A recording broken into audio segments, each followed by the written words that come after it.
than your currency. Splurging millions, buying houses like Monopoly. Fucking 9 to 5, man, the money is a joke to me. Buying cryptocurrency, my money in the privacy. Hey guys and girls, welcome to this week's episode of the No BS with Birchy podcast. I'm your host, Nathan Birch. This is the show unraveling the truth to the facade of the 21st century. We're now exiting the matrix and waking up to motherfucking reality. And what a cool time to be alive.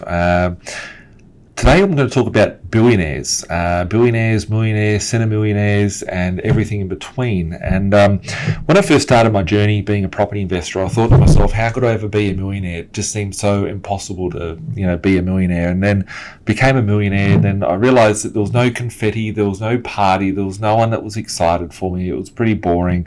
I don't even know when I became a millionaire, to be honest. It was around the age of 21, 22. And I just kept pushing forward, and when I hit 30 I had a goal of being a billionaire. I didn't think too much about it. I thought, I don't know how to be a billionaire, but we'll be a billionaire by the age of 40.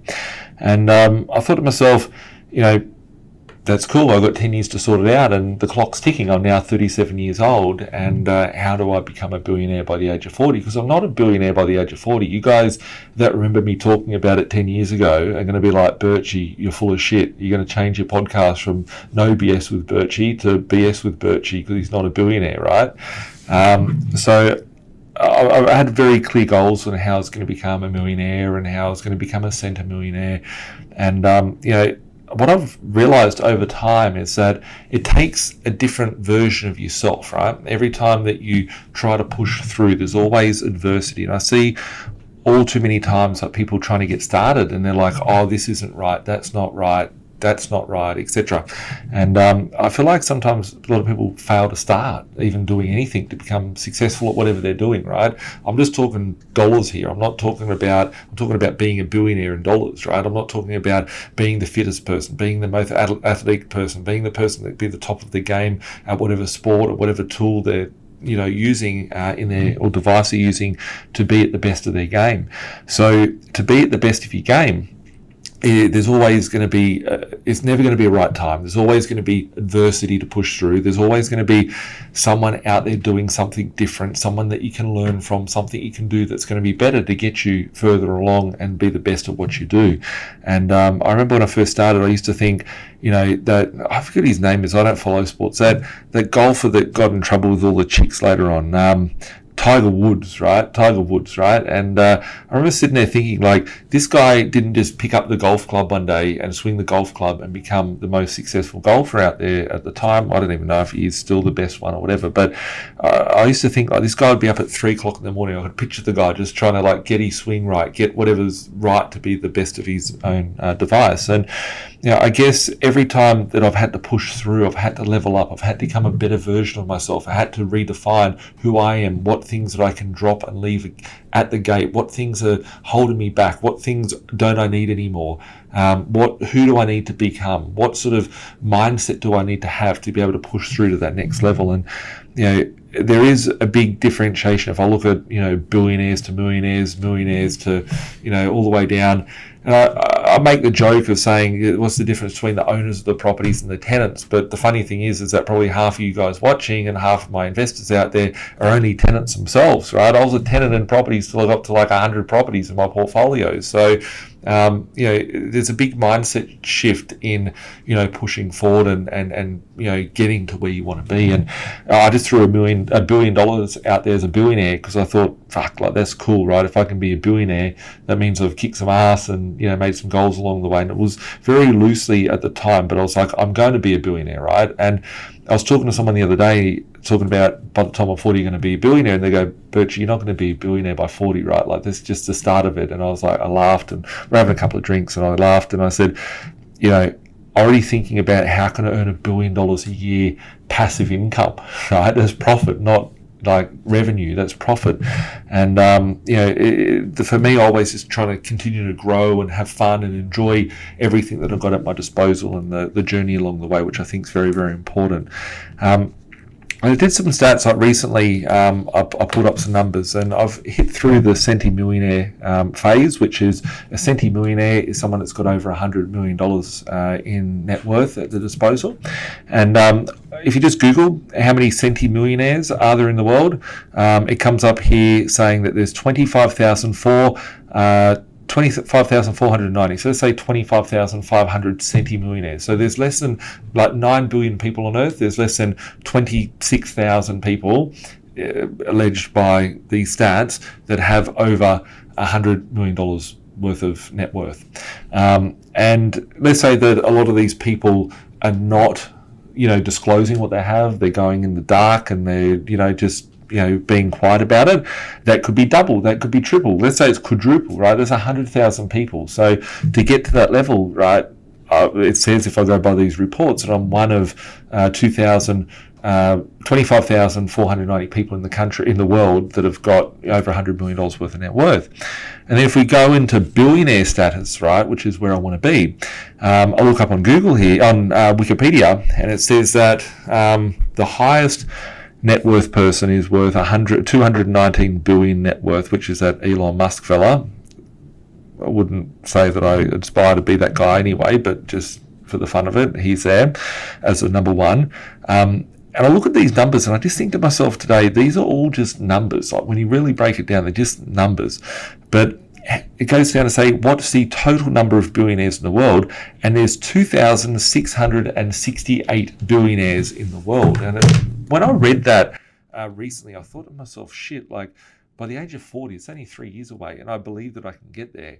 I'm going to be in a part of the population which is the most, the richest amount of the people. And for me, I don't think anything different. I don't have any special friends and stuff like that. And I went through and I started looking at the billionaires that are disclosed out there. I'm sure that there's probably another 5 times the amount of that. Let's say there's 10,000 billionaires in the world. That would be these evil families, the ones that control the things, the ones you've never heard about, the special, classes of people. So one thing I've realized is that in my head, I'm just a normal dude, right? But when I look at that, I'm like, wow, like the disposal of what I've got at my disposal is very cool. But when I go through the billionaires, it actually, it's intriguing, right? It's intriguing because I look at it now and I'm like, yeah, $1 billion, whatever, but doesn't really jump out to me as anything too exciting, right? So we have a look here. We've got Jeff Bezos, right? He's 151.9 billion, which is the Amazon dude. And it's something, I saw something recently. It said, if you had the opportunity to swap with Warren Buffett, he's here at number 7 on the list at 96 billion. Everyone goes, I want money, I want this, I want that. The guy, undoubtedly has amassed a lot of wealth at his disposal. But if he was to liquidate that wealth, what would happen to the market that he's playing in if he was to liquidate all that wealth at once, right? Would he be able to liquidate, or would that get cut in half or even a third of that value, right? So that's one thing I look at. But secondly is like, if someone said to me, okay, I can be a 100 billionaire person, today I don't have to do anything else, but I just need to trade places with Warren Buffett. Who'd want to be a 95-year-old bloke or whatever? Probably, parts of his body probably don't even work anymore, and he's probably on the last couple of years of his life. You wouldn't do it because there's more things that are more valuable than money, right? Or assets or wealth. And that's something that I've been thinking a lot about the last probably 12 to 24 months, is that it's a lot more than just the monetary aspect of it, which is interesting as well. But I never did it for the money. I'm just playing a game really now. Like if I add another property, if I buy a property, I sell a property, it ain't going to change my life at all. It's just another day and all that. But the thing that I found equally interesting is that all these people in the top positions of this wealth here. So you've got that Elon Musk guy. Then you've got here the Bernard Arnault and family, 155 billion, which is a luxury brands company, which is Louis Vuitton, Marc Jacobs, whatever. How's that really made up, right? Is it they valuing that they've put a ticket of $2,000 on a little wallet, right, or a little keyring, right, and that's their wealth because they've got so much in inventory? I don't know. Jeff Bezos, his business, these are like businesses, right? So when we break it down, we look at the Adani family, 147, Bill Gates, 106, Warren Buffett, 96, Larry Page, the founder of Google, 92.8 billion, Mukesh Ambani, 92, Sergey Brin, which is the other founder of Google, 88 billion. And then you look at these the poor, the peasants of the billionaire statuses. So you go back down the list and you look here at Michael Jordan, retired NBA star, 1.7 billion. Kim Kardashian, entrepreneur, there we go. Kanye West, 2 billion, right? He doesn't even own the patents to his shoes. We just saw the other day they turned him off or something. I don't know. I didn't follow this stuff, right? But I don't see that these guys have any sort of value, right? What do they have, right? They don't have any physical assets, right? They've all got pieces of paper in digits in companies that they've been watered down into, that's very, very, wishy-washy, right? So if there's 2,000 people out there that are a billionaire, right, I would think farmers, right? I would think, land owners. I would think people that have big, massive income streams that are flowing into their bank account every day. Like there's undoubtedly, you've got, the Berkshire Hathaway, Warren Buffett, whatever, like cash flow coming through from shares and dividends. But if there was a few things that blew up, right, that would just evaporate, right? Because how often do you see these people hit the billionaire list and then they just disappear? So for me, I've always thought about it as being sustainable, right? And it's not all just about, pieces of plastic with dead criminals printed on it. It's not about the money. It's about having, these guys certainly don't have it, right? They're assets like Jeff Bezos with his Amazon, he's only worth $151 billion because he's convinced all the super funds around the world, all the financial markets to value his stock so high. If his stock didn't have the valuation, he could quickly fall off the list and go back down that list as quick as he went up that list. So, it makes me think about these people and think, okay, well, where does their wealth really sit? And what is the diversification? And, how is this going to be for intergenerational wealth, right? Because would certain things be able to be passed down throughout generations? There's certain things that I think about, and it's like, hang on a second, like, I've liked property. Property is a big part of what I do. It's certainly nowhere near as much as my net worth position. But, from talking to people that deal with this sort of stuff every day. So I've spoken to some people recently. I was having a discussion with someone the other day, and they were talking about what the banks like doing at the back end, right? So we all think of our banks as where we deposit our money, the big four banks, the second tier lenders, third tier lenders, but there's many other banks out there which are more institutional style banks. And how it works is a bit more like Wolf of Wall Street or The Big Short, right? And these institutions, these banks, like to go and package things up, right? So they don't look at going, okay, you've got a property. There's a lot of commercial property trusts that they're doing and different types of assets that they're doing at the moment. And basically the banks will go in and they'll create derivatives and CDOs and, mortgage-backed security, all these different types of products. And on the Big Short, which is a movie that came out about the GFC back in 2008, 2009, basically it's the cat shit wrapped in dog shit, right? And it's like, whose wealth is actually real and whose wealth isn't real, right? Everyone's trying to get wealthy. Everyone's trying to become, something. Just interesting, right? I would have thought the people that are billionaires would own a lot more different things than what they do that are on there. And I look at it and I think to myself, that's very flimsy, wishy-washy amount of people that are billionaires. So interesting in itself. There's a lot of people that aren't on there that control things, whether they be controlling your governments, whether they be controlling your, the way that the world works, whether it be health, or whether it be those big corporations that control politics or religious entities in some places. There's a lot of people that we don't hear about that are behind the back of things, which would be a lot more richer than these billionaires. I reckon that there's many trillionaires out there, but they're just not known about, right? They're just not talked about. They're the princes of the world and all that. This, like, when I look at this Jeff Bezos and Elon Musk, it feels like I don't see anyone from Russia on there. I don't see anyone from China on there. I don't see anyone that owns big, massive things that aren't talked about in there. I ain't seeing no globalist in there. This feels like Hollywood to me, right? There's a rich list which is not even talked about. So I sit there and think about, how does a millionaire think? How does a billionaire think? How does a poor person think, right? And I remember back when I first started, I used to think, how can I sell my time, and how can I, how can I get, instead of getting $20 an hour, how can I get $50 an hour, right? $50 an hour, I'll be rich, right? But if you can only sell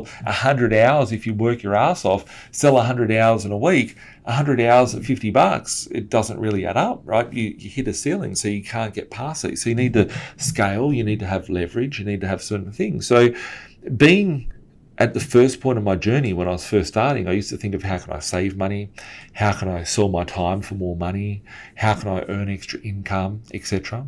And that was my, Birchy days, and being the poor Birchy that used to, pull apart coupons out of newspapers and keep them in his wallet and go and, buy food for $1 a day and all that sort of stuff. And then it changed when I wanted to become a millionaire, and I started thinking, okay, I could leverage someone, right? I could pay someone. My time's worth more valuable than that. I can go and leverage something. So it became, my belief system changed on how I conducted myself and how I leveraged things, how I grew my businesses, how I grew my property portfolio, so on and so forth. I realized that I had to have a lot of clarity. Going into that point, I had a very clear plan on how I'd, become a millionaire, and how I'd get to a 10 millionaire status, and how I'd get to a 50 millionaire. 100 millionaire seemed like still too far away. Once I hit 100 million, there was no celebration. It was just like, oh shit, wow. The Ponzi scheme of printing money out there had naturally just made me a 100 millionaire person. So I'm a centimillionaire. And I think, the biggest thing was that, the whole programming and wiring of society, we get thrown into a 12-year government indoctrination camp. You go to school, you get programmed, the bell goes off, you're like a cattle. Miss, can I please go and do a pee and go to the toilet? Oh, can I please have some lunch? If you're hungry, go get some fucking lunch, right? But the system is there to design to keep us trapped and to be able to fit into the system of being a wage earner and the mentality of better go get a mortgage, death and taxes and all these sort of things.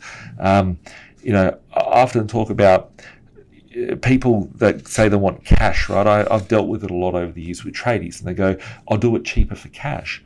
And I think to myself, I've never met a cashy person, right? Let's just go look at those cashy people. The guys that go and take cash, and there's no offense to it, right? It's good luck. But I've never seen a cashy tradie that does cashies that's been successful, right? They're successful, but they're not a billionaire, right? You ain't seen one of these people made their way to a billionaire status from doing cashies, right? Maybe Pablo Escobar, but that's a bit different, right? He had an entrepreneurial enterprise going, right? But the mindset is around, death and taxes. It's like, well, the wealthy are focusing on how can they build intergenerational wealth, right? You look at these families, and they're not even called people, they're called families, right? There's the Bernard Arnault and family, right? Where they're building intergenerational wealth that's, that can't really be measured. And they're looking at being able to build tax vehicles to be able to get them through. And, I think it's important. In the early days, I was trying to save money, but then now it's more about preservation of wealth. Now it's more about how I can build that wealth and scale it into multiple different levels. So, I don't watch TV. I've got maybe about 8 TVs in my house. When I just bought my house, only a couple of years old, I said to them, hey, leave all your furniture, because it was hard to get furniture, and the furniture was like $250,000 worth of furniture, and they're just the big bulky items. And I was like, I don't want to have to patch up holes in the wall. So they just sit there. The TV sit on the wall. I don't turn them on.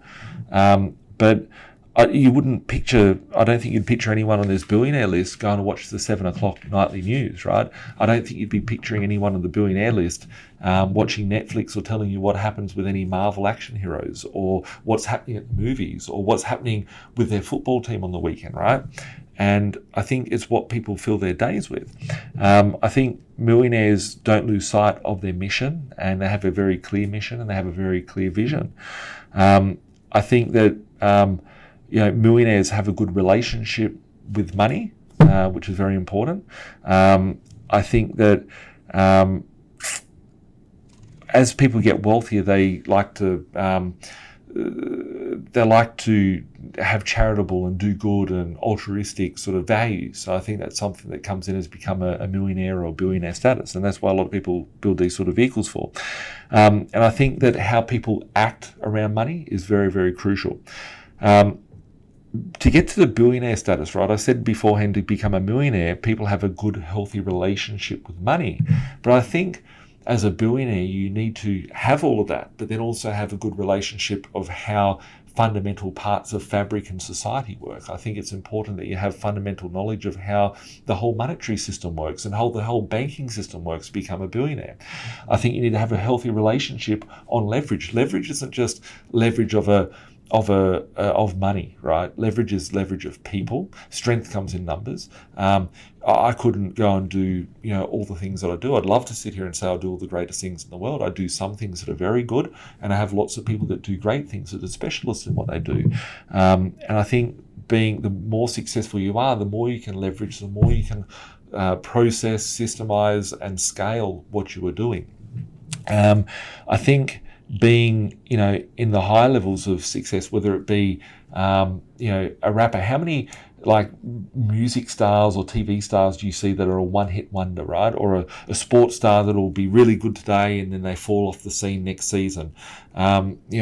People out there, they might say you need to have the IQ, but ultimately the emotional intelligence, the EQ, is very, very important. I think that's probably more important than the IQ, because having emotional intelligence means that you can deal with everything that comes your way, right? It ain't easy. If it was easy, everyone would be successful. Everyone would be doing what it is that you want to become or what you want to do. But very few do what it is that you aspire to do. And, being able to have the mental toughness to push through the pain that comes your way, the adversity that comes your way, the ability to look at things maturely and, go, okay, cool. There's so many times I lose money on a daily basis, right? Just shit happens. Things go wrong. And most people will be focusing on, I've got to pick up the $5. It's like, I want to go grab the $100, right? But it's not, I think emotional intelligence is very, very important on that journey.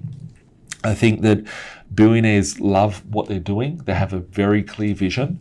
They have a focus which is, very, very sharp. And, it's very easy to be carried away. And, they say that if your five mates are poor, then you're going to be the sixth one, or whatever the analogy is, right? But I think it's important that if you've got, good, strong foundations, you have discipline in yourself, right? It's the discipline that's inside yourself that means that you're motivated when you don't want to be motivated.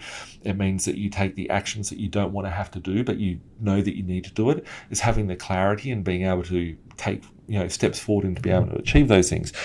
So, I think that billionaires look at a lifestyle and they go, look at this Warren Buffett bloke, right? He's 92 years old. He ain't talking about how when he gets a holiday at 80, he's going to retire. He's not looking at how he's going to get a caravan and travel around the world. I'm sure that this guy is enjoying every part of his life of what he's done. At every one of those bullshit behind the scenes, closed door meetings, the places that he'd be traveling for his work, he makes it a lifestyle more than just I'm going to be working in my job. So it's not, looking for a retirement. It's not looking to escape from it. And they become passionate about what they do. There's so many things out there that can drain our energy, that can take us away from who we are, what we want to do, all that sort of stuff. Energy, very, very important. You'll have some hippies out there talking about it, and people talking about, you've got to feel the energy, you've got to get the chakras right and all that sort of stuff.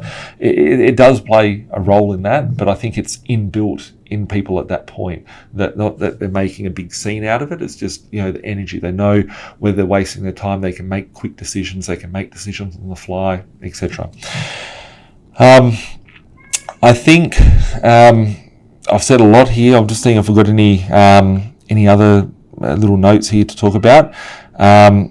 the difference between being a millionaire versus a billionaire, the time to spend all their money, to spend $1 per second. 1 million is 12 days.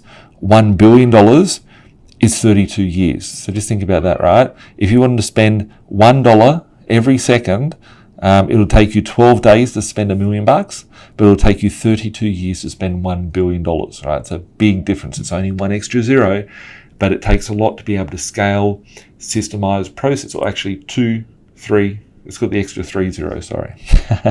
But it's those extra zeros come with, extra power and extra leverage and extra scale. So just thought I'd share that. There was no real reason why I wanted to be a billionaire. It just sounded like something I wanted to go and achieve. Really, I don't need to do any of this stuff. That's why I say things so candidly. I'm probably the most funniest guy out there when it comes to financial servicing and all the topics that we talk about with the system. I don't care. I just say it as it is. I enjoy what I do, and I like sharing the knowledge that I find along the way, because it'd be pretty boring if I was just doing it by myself. So I guess in a final note, right, how does an average person become a billionaire, right? And I think it's important. I always talk about reverse engineering, right? Working out where it is that you're at today, what it is that you're trying to do, and trying to work out a way of how to get there. So some of the questions I look at, and just breaking it down into the possibilities, right? How many properties do you need to have to become a millionaire, right? And, some people might say, well, 1. Some people might say 2. Some might say you need 10. I guess it's just what is your strategy? What is your goal? What is it that you're trying to do? So if you want to be a millionaire with property, and I'm talking net worth position, I'm not talking about holding assets and having debt to the bank for $1 million. I'm talking about having $1 million net worth of position. So if you had $1 million worth of property and the market was to double, then that $1 million would turn into $2 million. You'd have $1 million debt and a $2 million asset. You'd have $1 million worth of net worth. And I guess, being able to scale over the last, 2 decades, it's been 2 decades I've been doing this stuff, right? How's it going to be after 3 decades and 4 decades, and, being able to see the compounding effect of this occurring? So if you had $1 million worth of assets today and the market doubles in the next 1 year, 2 years, 3 years, 5 years, 10 years, whatever it takes, then that would get you to that millionaire status. So then how many properties would you need to get to a billionaire, right? So if a billionaire is 1,000 millionaires, 1,000 times a million. So if you can become a millionaire by having, 2 properties, right, to get you to a millionaire status. So you might need to have 2 properties, times it by 1,000, that'd be 2,000 properties to get you to a billionaire status. But it could be a mixture of other things that you employ and put into your position to be able to get you there. So I think it's important to work backwards. Doesn't matter whether you're starting out from ground zero and getting into your first $1 million, or whether you're pushing yourself to your 10th $1 million, or to your 100th $1 million, or to your 1,000th $1 million. That's a scale of working backwards and going, okay, well, what do I have at my disposal? What can I trade in order for me to be able to get to that point? And what do you know about the system? Because there's so many people out there trading. I know that there's people that should be sitting here in 2022 that would be like 10 millionaire, right? But they're not. They're probably sitting at $1 million worth of net worth. And the reason being is that they didn't understand how the game works. They didn't take the time, the knowledge, the effort to go, hang on a second, money is fake. The system is fake. The game is rigged. The properties don't go up. It's the money that's losing its value, etc., etc. They buy a property. They think too short term. They don't have the mindset or the capacity or the ability to be able to hold on. They sell off the asset. They make a little bit of money. They're like, great, I just made, $500,000, made $250,000. Well, you left the other $5 million on the table because you made that one decision that you made today. So I think it's important, as I've talked about throughout this podcast, to fit in there and work out, reverse engineer where it is that you are today, what is it that you're trying to achieve, understand how all the elements fit into your world and around you, and how you can, use your energy to make that happen. So reach out to my team, 1300 367 925. Send us an email at admin@binvested.com.au. Make sure that you follow us on Spotify, Google and Apple Play, and watch us on YouTube. We'll catch up soon. Have a great week. Bye for now. Like Bilal said, man, we're stuck in the matrix. This my advice, don't care if you take it. The dollar about to die, soon to be hyperinflated. This my 2 cents, don't care if you save it. Joint be decentralized and you will see you been lied to the whole time, and it's the irony, cause they do the exact opposite. You become a slave to the system, enough your money, all they do is profit. There's no conspiracy theory, you better hear me. Crypto will set you free before the system does. I don't care if you do or you don't, but what I'm saying is the truth to the reason you choke. I never been a failure, excuse my behavior. Keep talking, haters doing me a favor. They all telling lies, I know what they been telling you. I'm the opposite of Donald Trump of Australia. It's amazing, here for the taking, my time is never wasted. Just give